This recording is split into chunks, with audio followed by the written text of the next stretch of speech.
não estou gravando, mulher. Menina, eu estou gravando há 10 minutos. Eu sou, assim, o meu TDAH, às vezes, ele me ajuda. Valendo.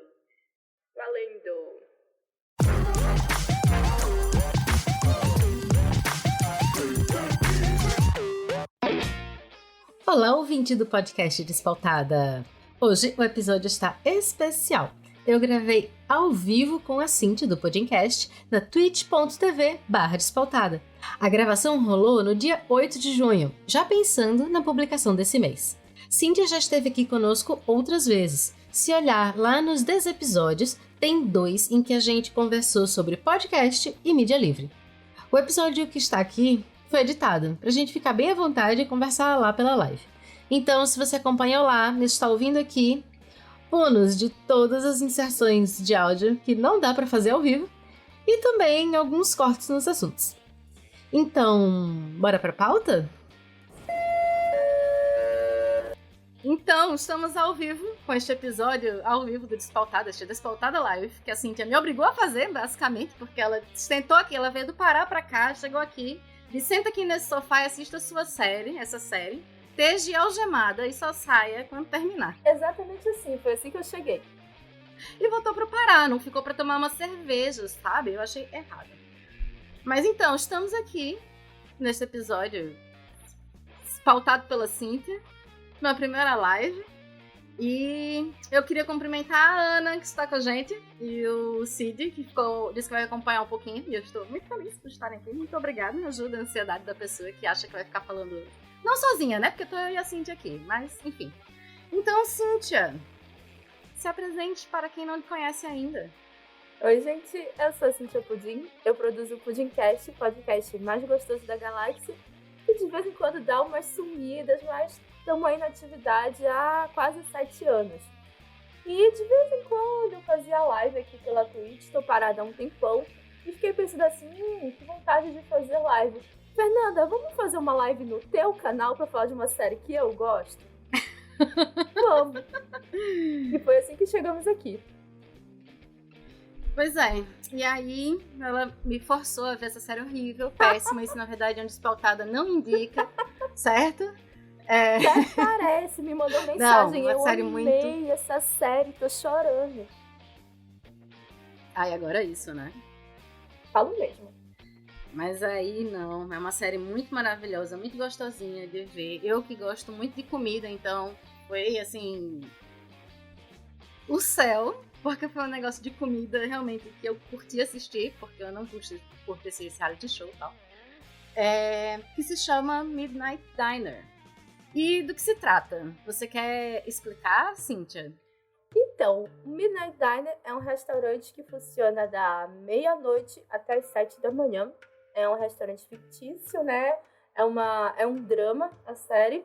E assim, você acha que alguém vai num restaurante que abre meia-noite? No Japão, sim, porque no Japão as coisas não param. Diferente do Brasil, que deu 6 horas, morreu tudo.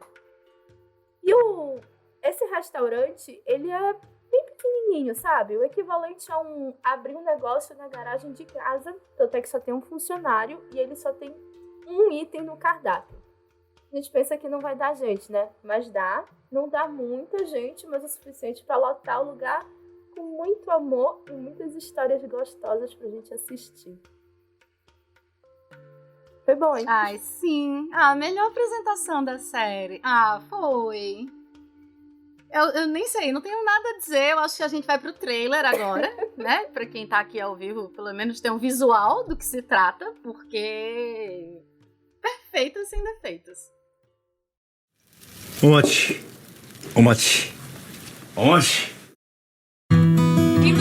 人々が家路へと急ぐ頃俺の一日は始まる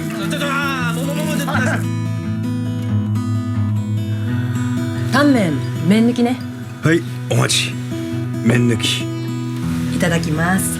このお店は食べたいもの言えば何でも作ってくれるから好きなもの言って。営業時間は夜12時から朝7時頃まで人は深夜食堂って言ってるよいらっしゃいハラハラと私ね、ようやく誰にでも胸張って言えるくらい今の仕事気に入ってるの。分かってるよ。ガキ連れてこんな暮らしは続かねえってことぐらい。師匠の女寝とる弟子がどこにいるんだよ。師匠からもらった恩少しばかり返してみちゃどうだい。小さなカウンターで生まれる人生の分岐点。父と母ね、また一からお店をやり直したいって張り切ってるの。大都会の片隅で小さなドラマがまた今日も。マスターは幸せな人ね。あんなにいい人たちに囲まれて。今日はおごるよ。ネットフリックスオリジナルドラマ深夜食堂東京ストーリーズ。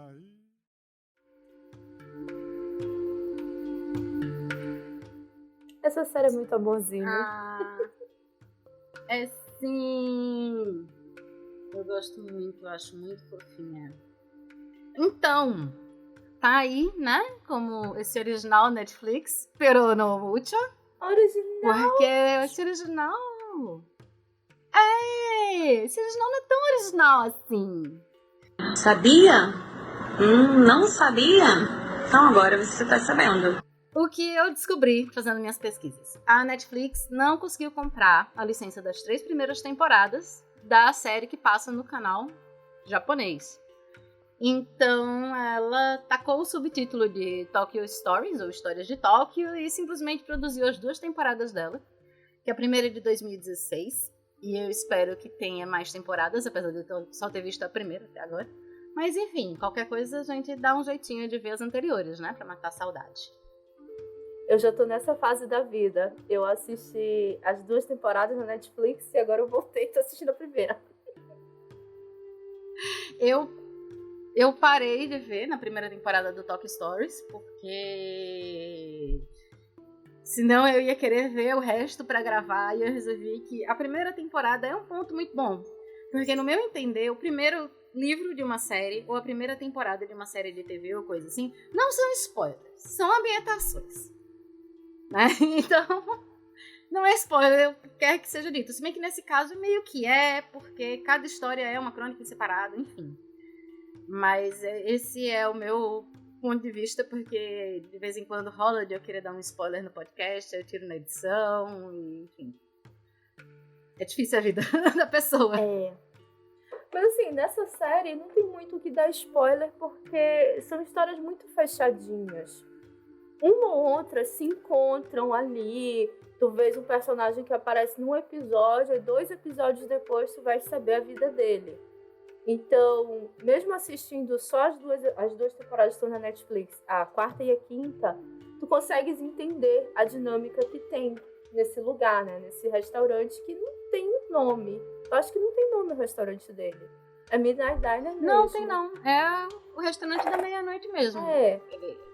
A plaquinha em cima dele diz restaurante. É isso que diz. É o suficiente. Tem um termozinho para o tipo de restaurante que é.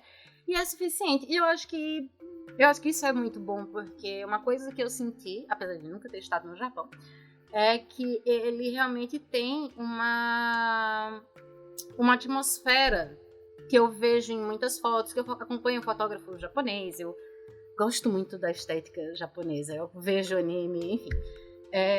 Então, pra mim, corrobora o que eu vejo às vezes em foto, em coisa assim, dos barizinhos que tem, sabe?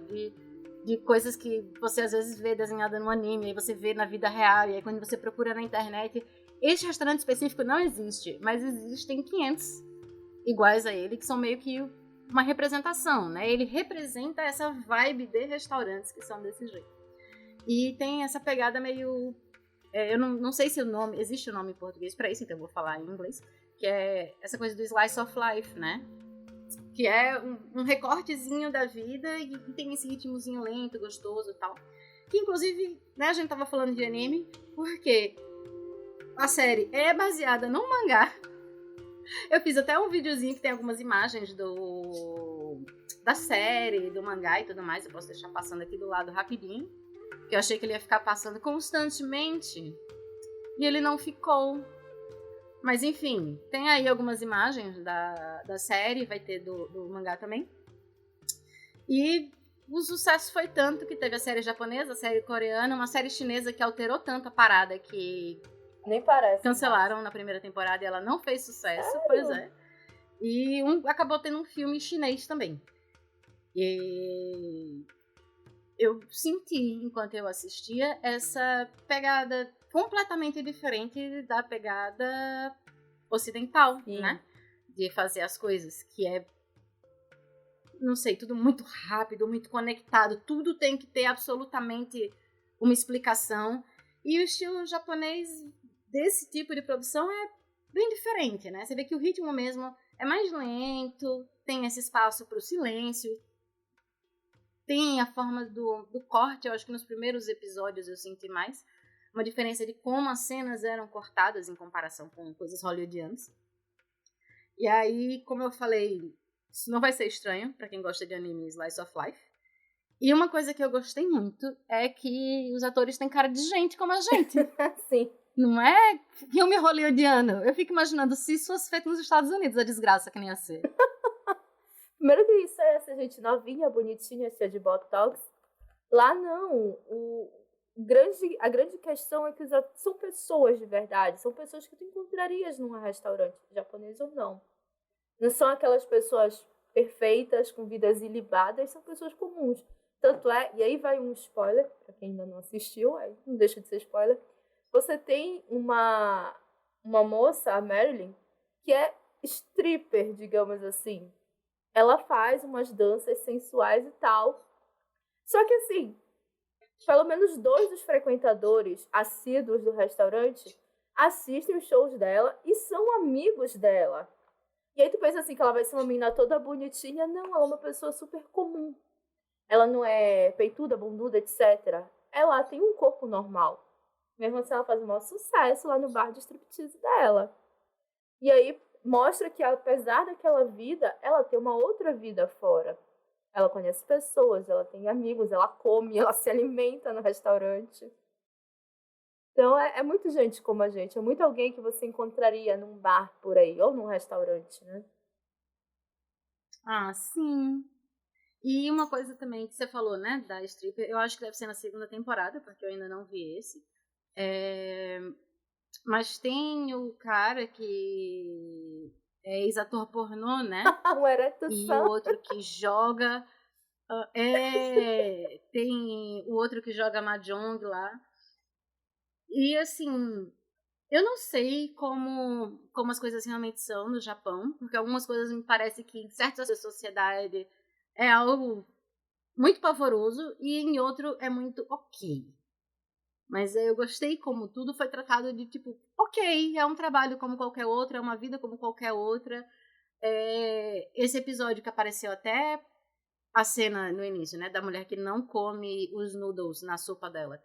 É um episódio que traz uma personagem trans e todo mundo acha tudo muito bom, né? Até é uma surpresa boa para os frequentadores que tem a ver com aquela história em questão. O fato daquela pessoa ser quem é e tudo mais. E eu gostei da delicadeza como a série fez isso, assim, como mostrou essas questões e a vida dessas pessoas. Tem mais de uma personagem que é trans na série, mas eu acho que vai aparecer nas temporadas que não estão na Netflix.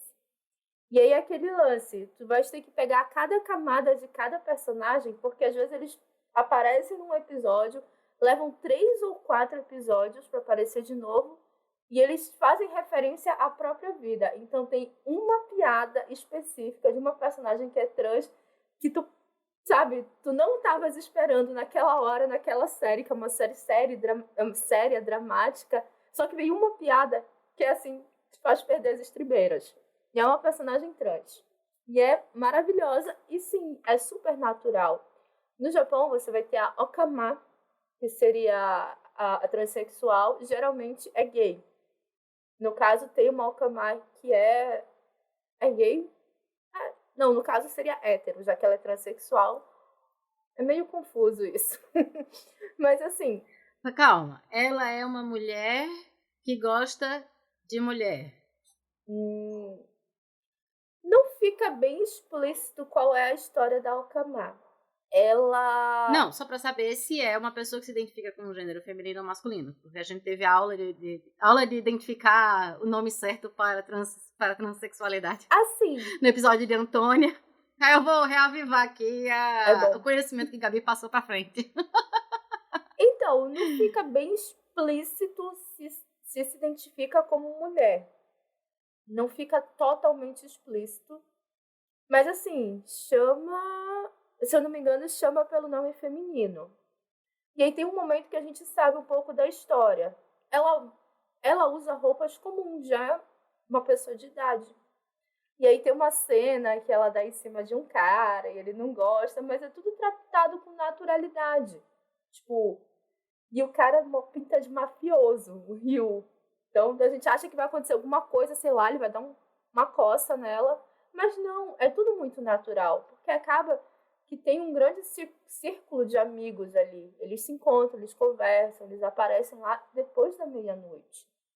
E isso que é muito louco, tipo, 2:30 da manhã eles estão conversando e comendo alguma coisa e tomando alguma coisa. E eu acho que existe essa mágica e essa mística da meia-noite, né? Porque não é a primeira obra que traz algo desse tipo.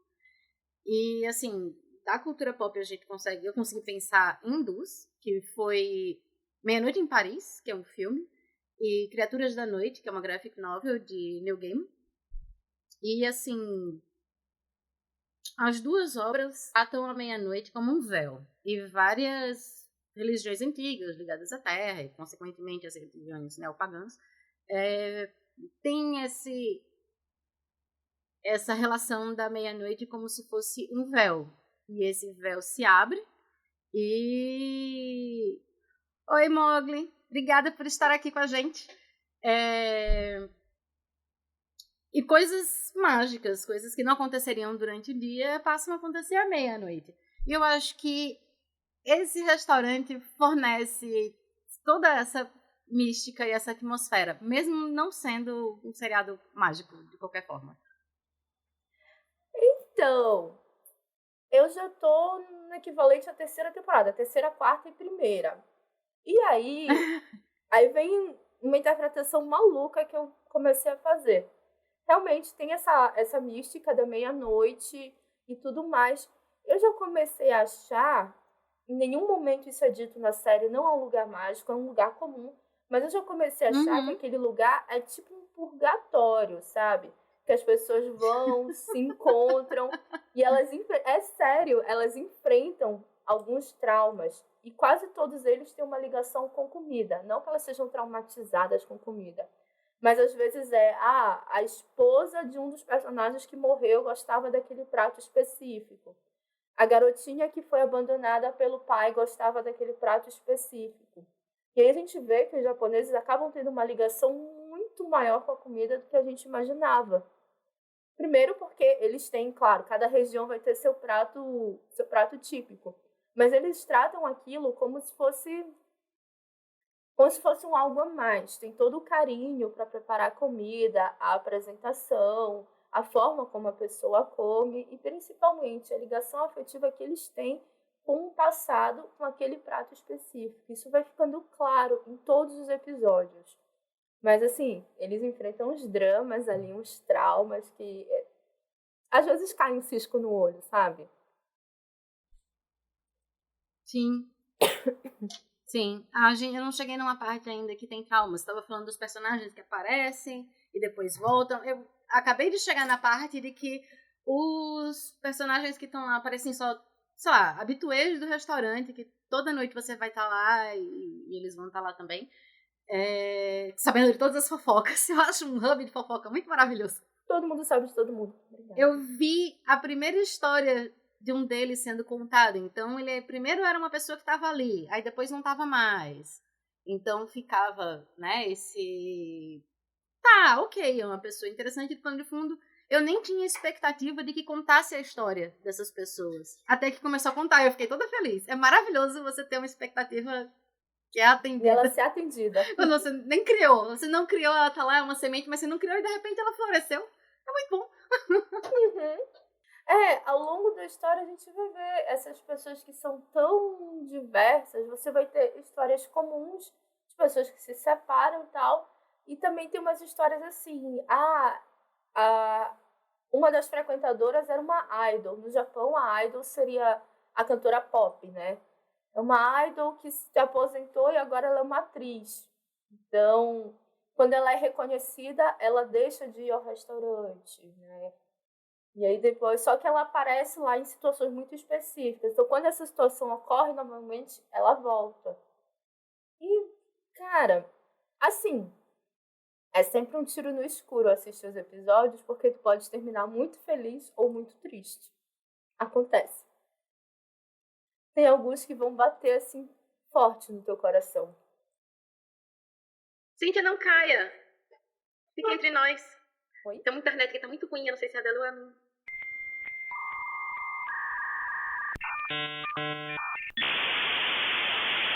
Provavelmente é minha.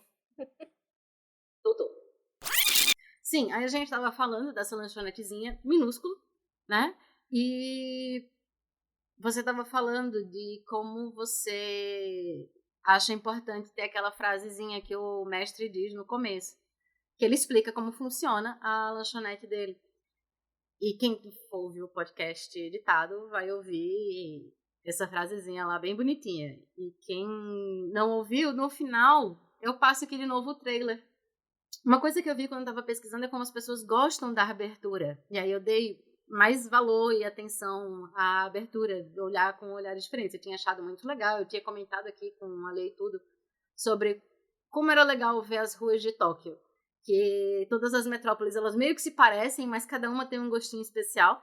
E aí a abertura tem disso, de vir pela metrópole, pelas grandes ruas iluminadas e tudo mais, e ir entrando e diminuindo até chegar naquele bequinho de uma rua paralela da paralela, com várias coisinhas uma em cima da outra, e o restaurantezinho lá, tem uma queda de Pikachu aqui, e o restaurantezinho lá com aquela entradinha minúscula, aquela placa somente dizendo restaurante, e abrindo à meia-noite, e de repente você tem clientes para abarrotar o lugar, né? Na festa de Ano Novo que teve na primeira temporada, você olha e faz, tá faltando cliente aí, eu espero que eles tenham tido um motivo muito bom para não participarem dessa festa. Vou dar um spoiler. Na outra temporada, a abertura muda. Tem um detalhe ali, tu vai, assim, se tu prestares muita atenção, tu vai notar que um painel muda. Justamente mostrando a passagem do tempo.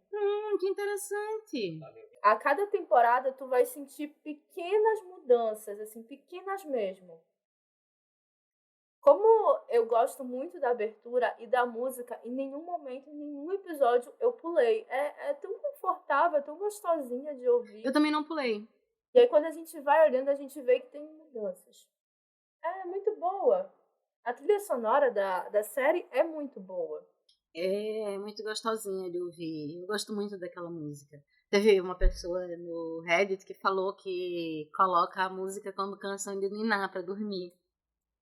Faz sentido. Faz sentido porque é uma musiquinha que te embala. É isso, a música te embala. E eu acho que ela já te prepara pra entrar naquele restaurante, pra ver aquelas pessoas. Não tem nada muito absurdo acontecendo, não tem ação, não tem tiro, não tem nada. São pessoas comuns que não querem ir direto para casa e param em algum lugar para comer e bater papo. Sim. Né? A gente que trabalha até muito tarde, a gente que entra muito cedo no trabalho. Mas olha, tem que ter disposição para seguir aquele povo. Então, né? Você troca a noite pelo dia. Vou confessar que tenho ficado trabalhando até 4, 5 da manhã, porque à meia-noite bate a inspiração. E aí o que acontece? Ninguém pode contar comigo antes do meio-dia. Porque é a hora que encaixa pra mim. Então aqui em casa rolou um momento de... Isso é um plano de aposentadoria, certo? Porque os dois são notívagos, né? Um negócio assim... Tem até um restaurante aqui que tem essa vibe de um restaurante muito pequeno e caseiro e que você meio que conhece as pessoas. Eu esqueci qual é o nome do bar aqui, mas é um bar que fizeram no bairro dos Estados, que é antigo, quem falou foi Alessandro. Nunca fui lá, mas estou curiosa, soube que está aberto pós-pandemia. E um velho, senhor já de idade, abriu o terraço dele, colocou uma geladeira lá no fundo. Você entra, se serve da cerveja, leva pra mesa e paga lá, e o cardápio é o que tiver. E é isso. E eu olhei assim, eu fiz, que sensacional. Literalmente o bar no quintal da casa do homem e acabou-se. Eu acho que é um bom plano para aposentadoria. Não é? A gente gosta de cozinhar, tal. Outro dia eu tava ali fazendo tempurá e pensando, como será que a pessoa calcula um negócio assim? Porque o tempurá é o resto de legume que você mistura com o que sobrou do ovo e da farinha de trigo e dá certo. É muito resto de comida de si. É uma coisa que sairia no Midnight Diner. O tempurá, assim, o mais baratinho que tu poderias cobrar seria R$5. Mas... Não, então, tô falando, né, a ideia do bar do cara se entranhou, assim, na gente. Essa coisa da vida noturna, do trabalhar de madrugada e tudo mais, a existência desse bar aqui, que a gente já tinha comentado a respeito. E eu fiz este paralelo do que existe no Japão, na cultura japonesa, com a cultura daqui, né? E o fato de que aqui no Brasil a gente meio que não abarcou ainda as pessoas que vivem de noite, de madrugada e tudo mais. Pelo menos. Não aqui onde eu moro, eu não sei como é aí, eu imagino que no máximo em São Paulo. Você faz, são 3 da manhã, é o intervalo do meu lanche da madrugada, depois do trabalho. Estou cansado do que tem por aqui, vamos ver o que eu acho numa birosca na esquina. Lá tem, aqui você tem, se você tiver sorte de encontrar uma alma na rua, ele lhe leva o celular. Pois é, né? Perigo, melhor não sair não. Se vira com o que tem. Olha, aqui as coisas param, assim, a não ser bar mesmo, que funciona até mais de madrugada, mas tipo, 2 da manhã tu estiveres com fome, te lasca. Abre a tua geladeira e tira alguma coisa de lá. Então, infelizmente, o Midnight Diner não daria certo aqui, a não ser que fosse um público realmente muito, muito, muito restrito. Aí seria talvez a vibe do restaurante que tem na série. São poucas pessoas, são pessoas que se conhecem. E muito importante, tem limite para bebida alcoólica. 3 doses no máximo. Sim, eu achei, mas eu já vi outras obras de ficção assim, que o garçom ou o dono da bodega, ou seja lá o que fosse, limitava também a 3 doses a dose de bebida.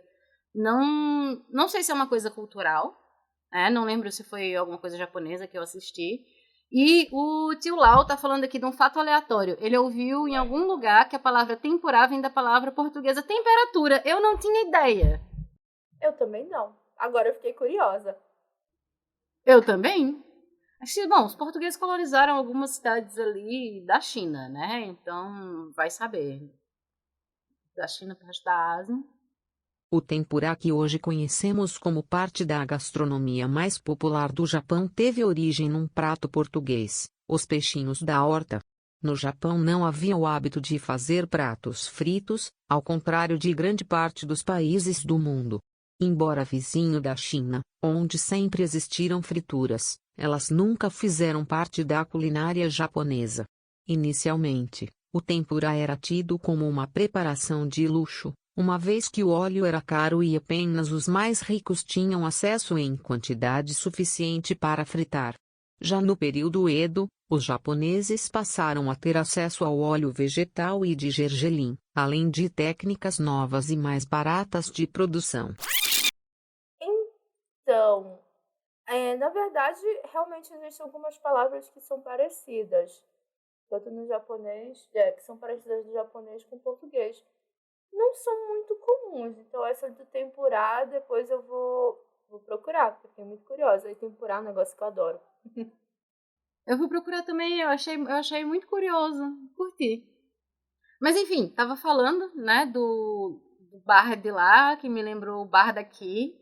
E quando eu assisti... Para tudo. O que foi? A receita do tempurá foi introduzida no Japão por missionários portugueses ativos particularmente na cidade de Nagasaki, fundada igualmente por portugueses durante o século XVI. Chocada. Olha! Faz todo sentido. Chocada. Não, mas eu tava me perguntando também. Eu tava ouvindo um podcast chamado Prato Cheio. Eu acho que é Prato Cheio. E ele tava falando, o que fala do miojo, né? Do Nissin Miojo. Ele tava falando sobre a introdução do trigo na cultura asiática. E que não é deles. E eu fiquei pensando, poxa, o tempurá parece um negócio tão raiz japonês, né? E leva trigo e tal. Eu não sabia dessa informação antes. Essa foi a primeira vez que eu fiz tempurá, depois de ter ouvido esse episódio. E aí eu fiquei, poxa, e aí você falou e faz todo sentido. Agora o tempurá faz sentido. De repente, né? Pois é, então eu quero agradecer quem é Tio Lau que trouxe esse bônus ao Despautada. Aqui tem informação! Olha, a receita foi trazida por jesuítas portugueses. Segundo a tradição católica, não se deve comer carne vermelha durante a quaresma e o tempurá de legumes e frutos do mar passou a ser uma alternativa de alimentação para os missionários. Dose de cultura. Dose de cultura, é importante. O que é cultura? Que a gente tem informação. Informação. Eu queria tocar num ponto muito importante que eu acho que a gente acabou nem falando. Toca onde você quiser. É que o restaurante ele só tem um prato. Você chega lá, tem o cardápio, só tem um prato que é só missô de porco, que é uma espécie de sopa com pedaços de porco. Mas o mestre pode cozinhar qualquer coisa que você pedir, desde que ele tenha os ingredientes. Ou se você levar. Então, é um restaurante que a gente só tem missô de porco, mas quer outra coisa? A gente faz. Maravilhoso. 2 da manhã, tô com vontade de comer ovo mexido com arroz e sushi. Faz. Se tiver, faz. Tanto é que em todos os episódios que eu vi até agora, eu acho que só tem um episódio que ele serve esse prato que tem no cardápio dele. Em todos os outros são pessoas pedindo coisas aleatórias que depois a gente descobre qual é a ligação que a pessoa tem com aquela comida. E gente que chega, às vezes, com uma sacolinha já com a comida, dizendo o que quer. Sim. E aí também aparece, em um episódio da primeira temporada, tem uma moça que ela pede um prato específico que é molho de yakisoba com ovo. Só que não é só o molho de yakisoba, é uma yakisoba com molho. E aí, um senhor que aparece lá dá uma dica de colocar uma alga específica de um rio que tem lá. E aí, quando ela come... Sim, eu lembro desse episódio. Prato, ele tá na Netflix? Não sei. Então eu acho que eu tô confundindo com outro. Não é, ele não diz um negócio específico, não. É o que a menina é coreana, eu acho. E aí ela pede pra ele fazer de um jeito específico. Ele faz, eu não sei fazer desse jeito. Ela fez, se você me liberar, eu faço. E aí ele aprende a fazer e ele faz. Porque é um prato japonês, só que eles fazem um negócio de um jeito diferente. Uma coisa assim. Não é esse, não, mas tem uma outra situação dessa. Que rola um imbróglio, uma confusãozinha assim. E aí a coisa se vai depois. Pois é. Aí, então, nesse caso específico dessa alga específica de um rio e tal, tem um significado para ela que a gente descobre depois, que era do jeito que o pai dela preparava para ela. É um negócio muito específico, então traz recordações para ela. E aí, a partir do momento que ela come, aí vocês vão ter que assistir o episódio, a vida dela muda, por assim dizer. Então, muitas coisas boas começam a acontecer com ela. Mágica. Mas eu acho que a gente tem uma relação com a comida que, assim, eu acho que em séries japonesas, pelo menos eu vejo mais anime, é uma das poucas vezes que eu tô vendo uma série japonesa de live action, né, com pessoas.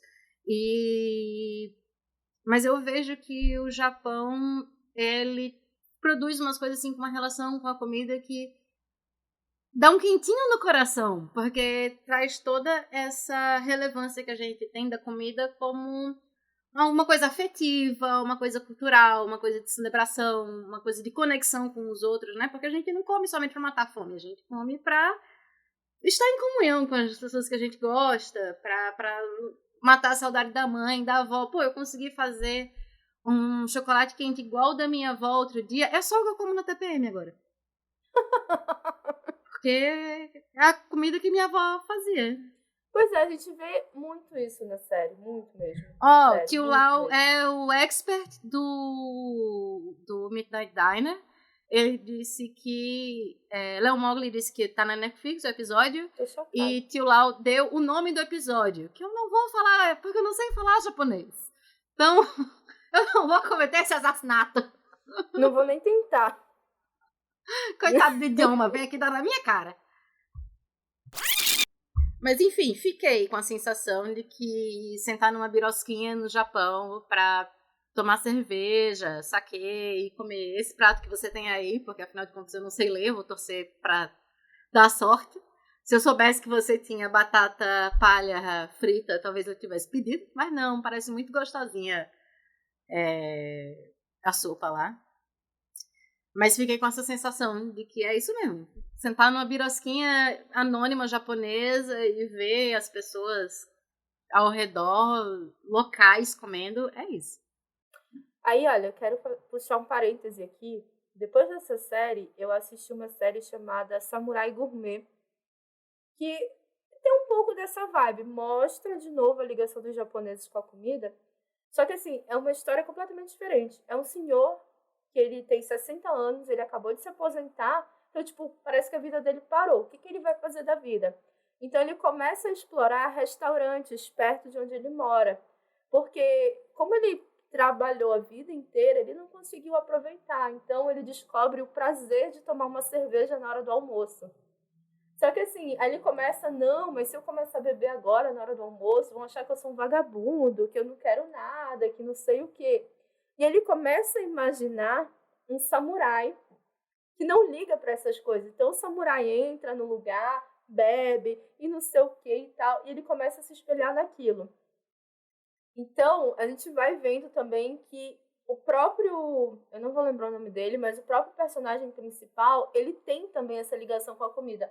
Ah, tem um lugar que ele entra, que ele come um prato, que foi o mesmo prato que ele comeu com os amigos dele na adolescência. Tem um outro prato que ele rodou 30 anos atrás do restaurante favorito dele, que mudou de lugar para poder repetir. Então, eu começo a desconfiar que já é um gênero, sabe? É um gênero do J-drama relacionado à comida. E assim, a gente acaba que a comida meio que se torna um personagem ali dentro. Você não vai ter, claro, como assim? A comida é protagonista? Sim, né? É verdade. A gente não vai ter a comida falando, mas ela faz parte daquele grupo. Ela tem uma história. Mas eu sinto isso muito nas obras, em algumas obras, e algumas japonesas vão por aí também, que é essa coisa de aspectos da produção terem uma voz, terem o peso. Como nessa série, na maior parte dos... Como chama? Eu falei mais cedo. Slice of Life. O silêncio meio que tem um peso. Porque, afinal de contas, a gente não está preenchendo o silêncio nas nossas relações o tempo todo. E voltando para o assunto, Tio Lau disse que é um anime que não tem nada a ver com isso. E eu espero que seja sobre comida. E eu espero que tenha no Crunchyroll, porque eu não sei falar, mas eu anotei o nome. E eu vou procurar. Porque se tem a vibe disso, me parece interessante. Inclusive, eu queria que você repetisse o nome, Cíntia, porque eu vou anotar também. Samurai Gourmet. Tem na Netflix. Acho que só tem uma temporada ou duas. E aí vai explorar um outro aspecto da vida. Eu vi alguma coisa sobre Food Wars e acho que a Alessandra já tinha me dito sobre ela também. E eu fiquei com muita vontade de ver, porque é um anime que conta sobre um reality show de comida e aí realmente os protagonistas são comidas e é maravilhoso. E aí esse anime apareceu enquanto eu tava fazendo a pesquisa básica sobre Midnight Diner e eu descobri que o mangaka é o cara que desenha, né, que fez o mangá, que se tornou o anime, ele escrevia mangás eróticos. E aí, quando as pessoas gostam muito da comida, as roupas dela meio que saem, flutuam, assim. A roupa se sai sozinha. Aí eu disse, meu Deus do céu, eu tenho que ver isso. Ensina a fazer as comidas. A comida é o tema principal. Ah, pronto. Tio Lau disse que Food Wars é o nome do negócio que eu vou assistir, pode ter certeza quanto isso. Mas, enfim, aí eu li isso e disse, gente, maravilhoso. Eu preciso ver esse anime. Mas eu tô vendo tanta coisa, e aí eu tô priorizando, né? Quando a colega chega com um chicote e diga, assista! Aí vai ficar pra depois. Olha, eu conheço uma pessoa que assistiu e disse que não conseguiu terminar o anime porque ele é muito absurdo. Justamente por esse lance da roupa saindo. É estranho. Não é o tipo de coisa que eu assistiria. Mas é curioso. Ah, então, eu gosto de umas coisas absurdas de vez em quando, eu me divirto. Então, fica aí uma dica, ó. Estamos aqui atropelando o espaço dos recadinhos, dicas, jabás, já dando esses. E é isso aí, cara. E aí, assim, eu tinha falado... outra indicação, pode dar. Essas coisas aleatórias com comida... Eu não sei se alguém já assistiu, mas tem uma série na Netflix que é Kantaro, o Vendedor Guloso. É japonesa, tem a ver com comida. Só que é um cara que ele trabalha numa editora. E aí o trabalho dele é basicamente visitar livrarias, bancas para vender os livros. Só que, o que ele faz? Ele faz tudo muito rápido para ter tempo de visitar docerias perto dos lugares onde ele vai. Só que o negócio é tão maluco, tão, assim... ele faz umas caras e bocas que dá um pouco de vergonha alheia assistir. Só que, assim, lá pelo 4º episódio, tu acostumas com aquilo. Porque assim como o Midnight Diner e assim como o Samurai Gourmet, é baseado num mangá. Essas 3 séries são baseadas em mangás, então tu tens essas expressões exageradas. Mas no Kantaro, gente, ele conta muito da história do lugar que faz doce, ele vai em docerias que existem de verdade, conta a história da doceria, conta como criar aquele doce e mostra o quanto aquilo é especial. Às vezes dá até a impressão que tu estás assistindo só uma propaganda da doceria, mas é no nível desse Food Wars, ele só não tira a roupa, mas as caras e bocas que ele faz, gente, ele começa a alucinar, ele começa a ver como se os doces ganhassem vida. A cara dele muda, tipo, ele vira um cacau e tal. Um negócio muito doido. Então, se tu gosta maravilhoso. De coisa maluca, eu já anotei, eu vou assistir o anime de comédia chamado Bentô, que as pessoas que brigam por marmitas, que estão na promoção do mercado, que o tio Lau sugeriu também. Eu vou me acabar de comer com os olhos. Meu Deus.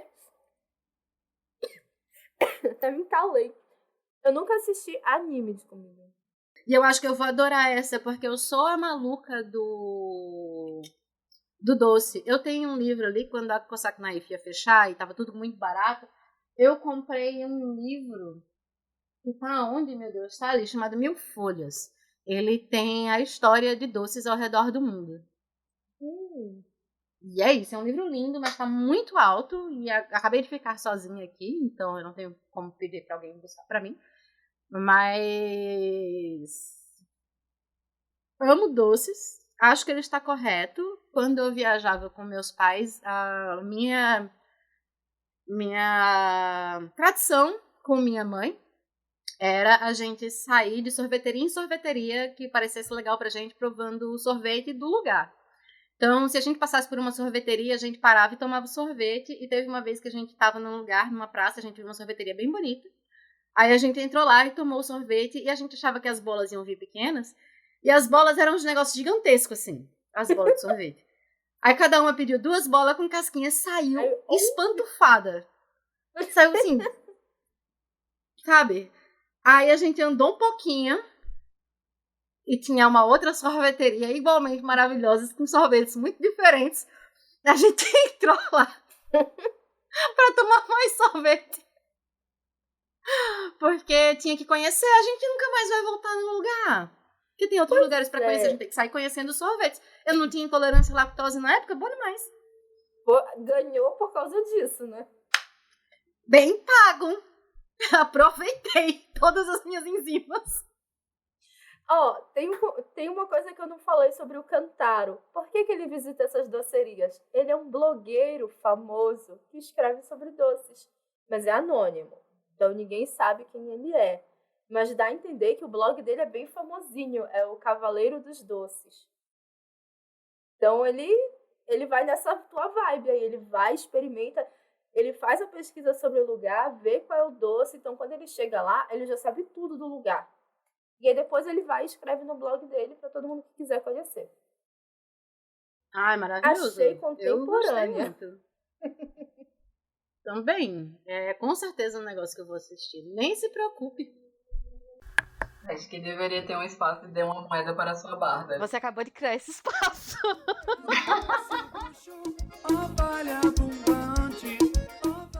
Todo projeto funciona melhor quando o Gold está fluindo, e tem várias formas de você colaborar com a criadora de conteúdo que você gosta.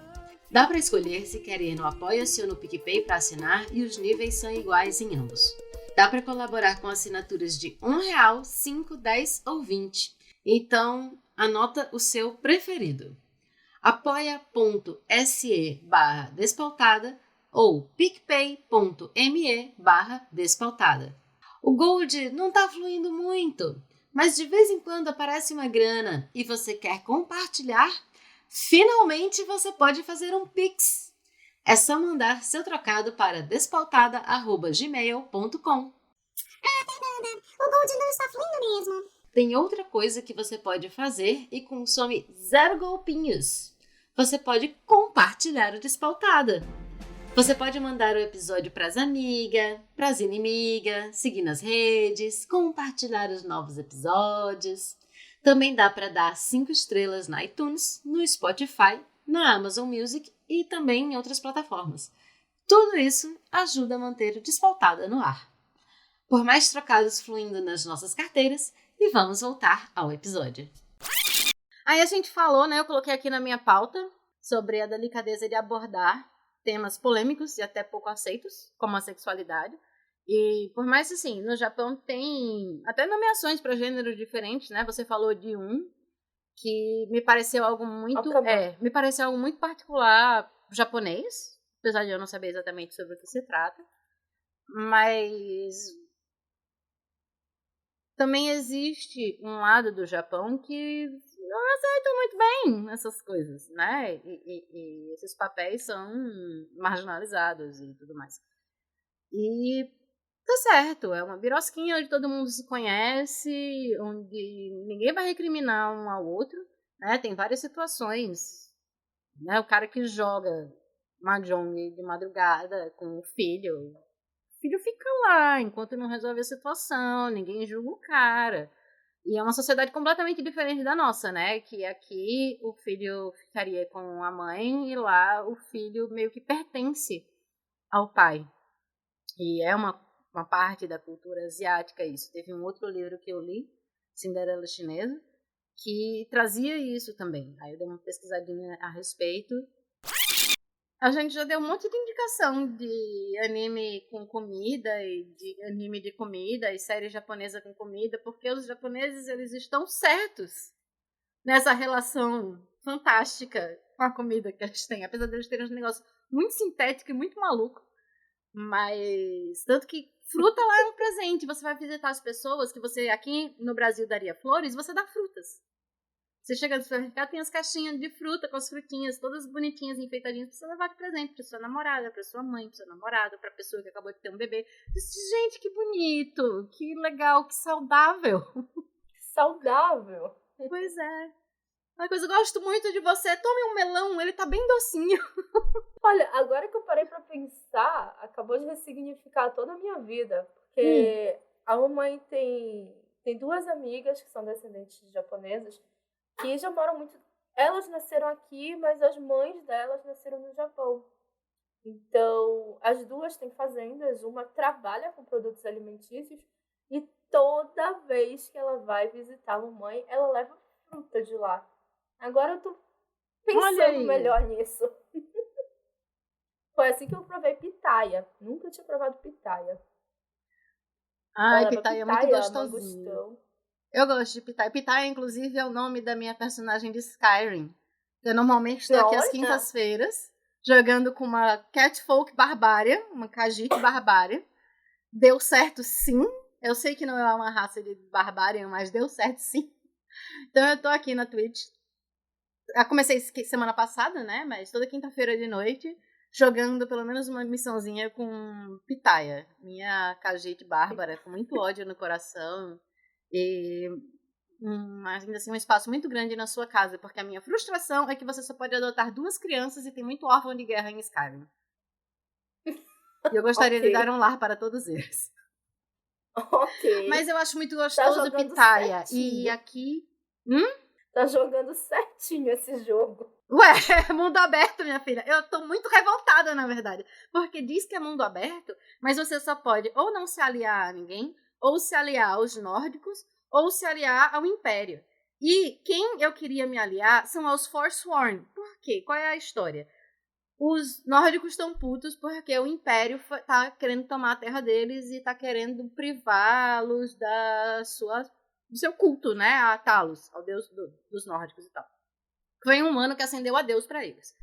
E os nórdicos fizeram exatamente a mesma coisa com um povo chamado Forsworn. Ou seja, os Forsworn são um povo nativo da Terra, que teve a Terra roubada e os deuses, né, o culto aos deuses dizimado, e aí eles vivem como fora da lei e tal. E são os bandidos mais cacete que você encontra por aí. Só que eu não queria que eles fossem bandidos, eu queria me aliar a eles, porque eles são rebeldes revolucionários, eles estão corretos. Então não é um mundo tão aberto assim. Aquela militada. Eu acho que o fato de eu poder... Não poder me aliar. Eu acho que o fato de eu adotar pelo menos 2 órfãs de guerra é o mínimo que eu posso fazer. Ok. Né? Faz sentido, porém. Não é? E o jogo devia deixar mais, cara. Eu só acho isso. Mas para isso, é um jogo maravilhoso. Eu jogo há 1000 anos. E acho que nunca terminei. Por que será, né? Porque tem muita side quest. Aí eu fico perdida na side quest. Eu quero resolver todos os problemas de todo mundo. Aí tem um povo que eu gosto, aí tem um povo que eu não gosto, aí tem um povo que eu vou pra tretar. E aí a treta é infinita, enfim. E aí eu sigo, porque é assim que se deve jogar Skyrim, se envolvendo emocionalmente. Meu personagem tem toda uma backstory na minha cabeça criado por mim, sabe?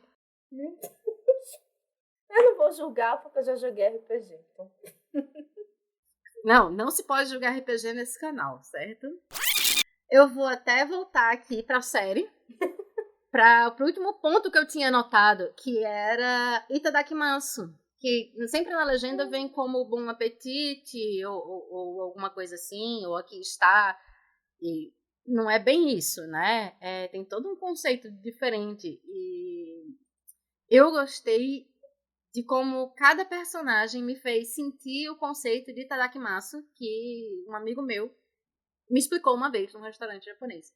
Do que era, que ele falou e cortou os palitinhos dele, foi comer o sushi, e aí eu perguntei o que era, porque eu nunca tinha ouvido alguém falar fora de um anime. Os personagens me fizeram sentir como eles encaram isso, porque não sei se você sabe o que significa. Eu sei que ao pé da letra, obrigado pela refeição, mas eu sempre fiquei na dúvida se você está agradecendo a pessoa que deu ou se você está agradecendo o alimento em si. Isso sempre me deixou na dúvida. Tudo isso ao mesmo tempo e agora. Ótimo. Né? É um termo que ele é um agradecimento à comida que você está recebendo e é um agradecimento que vai a quem preparou, a quem colheu, a própria natureza que permitiu os meios que aquele alimento crescesse e tal, não sei o quê, o animal que foi morto para que aquela comida existisse.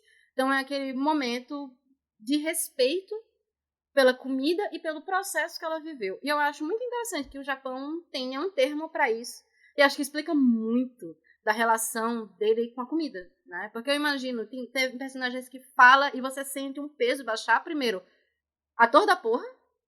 E segundo, era uma comida que tinha uma ligação familiar. E aí você pensa, tem todo um agradecimento aí, que não é apenas ao mestre que preparou a comida, a todo o processo que essa comida fez, né? Desde que ela era um ser vivo na natureza, seja planta, fungo ou animal, até se tornar um alimento ali no prato. E a relação dele com um familiar que tinha partido para fazer essa conexão, né? Que foi... Não sei como é pra você com as suas comidas preferidas que tem a ver com família, mas pra mim tem todo um rolê de, pô, minha mãe, minha avó, fulaninha me ensinou a fazer isso e eu gosto muito e tudo mais, então toda vez que eu faço, às vezes eu penso, minha avó, minha mãe ficaria orgulhosa. Nunca sobra pra eu levar pra minha mãe, porque ela pelo menos tá viva e poderia comer. Mas rola esse lado afetivo com a comida. E eu achei muito interessante que o Japão tenha isso. Eu tinha esquecido dessa definição e fui pesquisar para reavivar a memória e ver que era isso mesmo. Quando o personagem falou isso na série, esse personagem específico falou na série, eu meio que senti o peso da palavra. Pois é. Assim, eu conheço um pouco da cultura japonesa, então algumas coisas eu já sabia quando eu assisti, mas muitas coisas a gente acaba não se tocando na série, porque a gente realmente não tem conhecimento. O itadakimasu, pra mim, era mais ou menos ou eu tô agradecendo a pessoa ou a comida em si. Mas saber que a gente tá agradecendo todo esse ciclo é uma coisa que a gente não faz no Brasil. A gente não conhece o ciclo da nossa comida, né? A gente não se preocupa, principalmente hoje em dia. Eu acho que mais pra trás, né? Em outras épocas a gente conhecia e se preocupava. Mas hoje a gente vai lá e pega o bife cortado no supermercado e embalagem com plásticozinho. A gente não vê a carcaça, vida. Né? A gente nem vê o bife cru para ser preparado. Ele não tempera, mas a gente pede prontinha no iFood, lindo, maravilhoso. E tchau. Né? Não tem mais aquilo de... Vi a carcaça do animal, vi um pedaço do animal, ou moro na fazenda, vi os pescoços da galinha ser torcido, a cabeça ser cortada fora. Aí eu já não ia querer. Então, mas aí, mesmo assim as pessoas comiam. Então é uma questão de... é a forma como a gente cresce. A gente começou a comer carne, indo caçar os bichos na natureza e preparando do zero e aproveitando o que podia daquilo, né? Que sobrava do animal e comendo carne raramente, porque não era uma coisa de, hoje eu tô fazendo nada, eu vou sair pra caçar um antílope. Porque tô afim de jantar antílope. Né? Não, você ia caçar um antílope, a carne do antílope durava um tempo, depois acabou e tem que caçar um antílope de novo, ou seja lá qual for o bicho. Até você, né, desenvolver vou criar esse gado aqui, vou vender direto pro açougue. Fazer bicho na natureza, foge. E os bichos correm rápido. Pois é, né? Meio difícil pegar uma bichinha. A vida não era fácil. E até chegar no ponto, né, de que passar por ter a fazendinha, fui lá, matei o boi e mandei os pedaços para açougue para distribuir para a cidade. Fui no açougue comprar, escolhi aquela coxa e mandei cortar do jeito que eu queria para estar aqui na bandejinha, pronto, de um restaurante que você não viu como é a cozinha, você não sabe o que é que vai naquela carne, porque você não tem experiência nenhuma com ela. Se desassocia completamente do processo. Mas não foi assim sempre no Brasil. É assim hoje, eu acho que na maior parte dos lugares do mundo. Né? A gente não tem nem tempo para se preocupar com isso. A gente não sabe se a nossa laranjinha foi plantada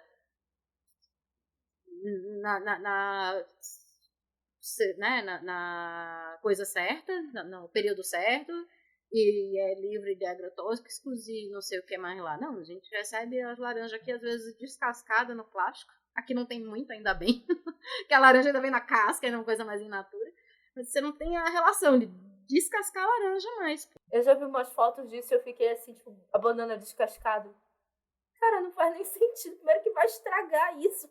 Segundo que, porra, é a casca dela, sabe? A gente pediu uma pizza. Eu acho que chegou a nossa pizza. Então, galera, acabou aqui. Não, vamos então para o momento jabá, vamos para os recadinhos. Vamos! Porque a gente vai entrar o quê? No momento de celebração e conexão afetiva promovida pela pizza. Você tem recadinho, Cíntia? Bem, deixa eu ver. Se vocês gostaram das besteiras que eu falei por aqui, vocês podem ouvir o Pudimcast, que é o meu podcast, que assim, ele vai e volta, sabe? Tem épocas que sai direitinho, toda quinzena, tem meses que ele passa sumido. Pra saber se tem episódio novo, é só assinar no agregador favorito de podcast ou dar um pulinho lá no blog, que é pudimcast.com.br, é um site, na verdade. Lá tem uma parte de blog que eu tô tentando retomar a produção textual, então vão ter conteúdos interessantes. Para quem quiser um pouco mais a fundo em quem é a Cíntia Pudim, eu tenho um blog também, que é cinciapudim.com.br, que inclusive o meu último texto são sobre 3 séries japonesas deliciosas. Adivinha quais são? Isso mesmo, Midnight Diner, Samurai Gourmet e Kantaro, Vendedor Guloso. Aqui é tudo metapropaganda. Ah, não, corretíssima. Errada não está. E redes sociais? A gente encontra em algum canto? Eu tenho um Instagram que tá meio abandonado e tenho um Twitter que eu tô quase sempre reclamando da vida por lá, que é Cíntia Pudim. Então é muito fácil me encontrar. Jogou Cíntia Pudim na internet, provavelmente sou eu. Olha aí, tudo certo então. Então, quem está ao vivo aqui com a gente tem um episódio novo do Despautada, que na verdade é o Despautada Indica, que sai amanhã, dia 9 de junho. Então, sobre um livro maravilhoso. Lindo, lindo, lindo, lindo, lindo, lindo. Enfim, amanhã vocês vão ver. Spoiler, qual é? É a canção de Aquiles. Quem acompanha o podcast já ouviu os 2 episódios sobre a canção de Aquiles. O tio Lau tá muito feliz com a live, porque ele descobriu que existem EZKs de comida. Então é isso, boa noite e obrigado. Obrigada a você pela sua audiência. Foi uma descoberta feliz para todos nós. Se tudo der certo, amanhã eu estou aqui jogando Skyrim por volta das 10 da noite e passeando com Pitaya. Venha conhecer a minha Catfunk, Cíntia, você que gostou da fruta. Jogo com Pitaya todas as quintas-feiras na twitch.tv/despautada. Ah, eu ia dizer, a fruta fica uma delícia com gin. Com gin tônica. Eu gosto de bater com água de coco e um pouquinho de mel. Então, nunca provei. Eu só provei a versão que é gin tônica com gin, a tônica e o limão siciliano. Provei isso com a pitaya e isso com hibisco. Fica uma delícia. Então, esse é minha indicação, né? Depois de falar dos animes, das coisas todas e de A Canção de Aquiles, porque A Canção de Aquiles é sempre minha indicação. Qualquer coisa que Madeleine Miller escreva é minha indicação. A lista de compra dela, se ela quiser compartilhar, é minha indicação. Diferente de você, o meu Twitter tá mais abandonado do que qualquer outra coisa, mas de vez em quando eu entro lá, porque alguém me marca em alguma coisa. E aí eu entro lá e dou um RT em algo, comento algo, reclamo de algo, mas eu estou reclamando da minha vida nos stories do Instagram, principalmente do meu pessoal. Mas alguma coisa acaba às vezes resvalando ali pro Despautada, mas sigam os 2, porque todas as informações estão nos 2. E é isso. E tudo que a gente falou aqui, quando sair esse episódio, vai estar no medium.com/despautada. Inclusive tudo da minha vida que tem a ver com esse podcast, ou que tem a ver com entretenimento, cultura pop, etc. medium.com/despautada. Todos os links estão lá. Este episódio vai estar lá, com todos os links para você encontrar essa maravilhosa. E toda a descrição dos... Aliás, toda a descrição não, toda a lista das indicações que a gente fez aqui. O Poeta Louco tá falando que o Twitter é muito bad vibes, que ele só entra no dele para participar de sorteio. E eu não sei dizer, né, porque eu raramente entro, de vez em quando aparece alguma coisa pra mim. Mas eu concordo que você vê uma piada e daqui a pouco tem 1000 pessoas contestando a piada e eu não tenho mais paciência pra isso. As pessoas no Twitter têm dificuldade de usar sarcasmo e de identificar sarcasmo. É uma coisa louca. Sim. O Twitter, assim, tem uma parte meio Chernobyl mesmo. Infelizmente. É por isso que, na verdade, até vou fazer um outro parêntese aqui, eu tenho usado muito pouco rede social, sabe? Dá um tempo na minha cabeça. Eu já trabalho com marketing digital, então eu realmente preciso desopilar um pouco. Ah, importante. Eu acho muito importante quando a pessoa trabalha com redes sociais, porque realmente satura. Nossa, demais. Olha, tem uma coisa que eu notei assistindo na Netflix e assistindo na pirataria. Assim, eu normalmente diria não à pirataria, mas no caso dessas temporadas que não estão disponíveis em nenhum streaming, dane-se, baixei pirata mesmo. A tradução é bem diferente. Para começo de conversa, eles traduzem a música no início pra gente entender.